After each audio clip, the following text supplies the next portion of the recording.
The US labor market, often described as the heartbeat of the economy, continued to send mixed but important signals in June 2025. The latest jobs report showed the country added 147,000 jobs, beating most forecasts, and the unemployment rate fell slightly to 4.1% from 4.2%. Yet beneath these headline numbers lie trends that matter deeply, not just to economists and policymakers, but also to the average American household wondering about wages, job security, and the cost of living. Let's break down what the report says, why it matters, and what the numbers mean for both workers and the economy at large. On the surface, the June report was encouraging.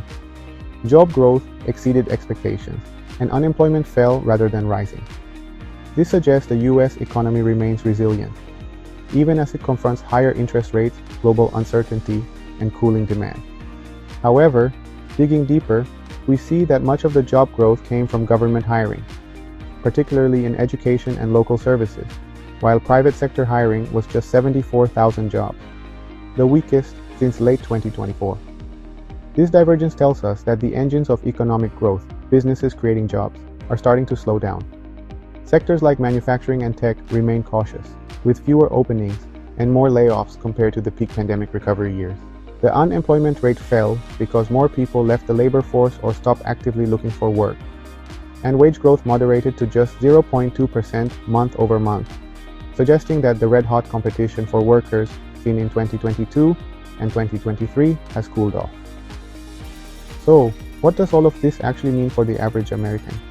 Well, job availability remains pretty solid. Even though private hiring has slowed down a bit, the economy is still producing more jobs than folks expected. That means for most people, work is still out there, especially in areas like government, healthcare, and hospitality. Now, wage growth is modest. Paychecks are still going up, but just a little more slowly. That's actually good news when it comes to fighting inflation. But, honestly, it might feel a bit disappointing for workers who are still trying to keep up with those high prices. We're looking at a more competitive job market now. With private employers adding fewer jobs, workers might have to compete a bit more for those openings. It could also be tougher to negotiate big raises or switch jobs for better pay. In short, if you already have a stable job, your situation is probably secure, though your raises might be a bit smaller. But if you're out there looking for work, especially in certain industries, it might just take a little longer to find the right fit. By the way, if you're finding this kind of breakdown helpful, don't forget to hit the like button and subscribe so you don't miss more clear, jargon-free insights into the economy and what it means for your wallet. For the broader United States economy, the June report suggests a soft landing might still be possible. That's the scenario economists and the Federal Reserve are hoping for. Inflation continues to cool, and growth slows but does not collapse into a recession. So, why is this report encouraging? Well, even though job growth is slowing, it's not collapsing. Unemployment remains low by historical standards. Wage growth is cooling, which reduces the risk of inflation spiraling out of control. And, sectors like government are stepping in to support overall hiring. Why is caution still warranted?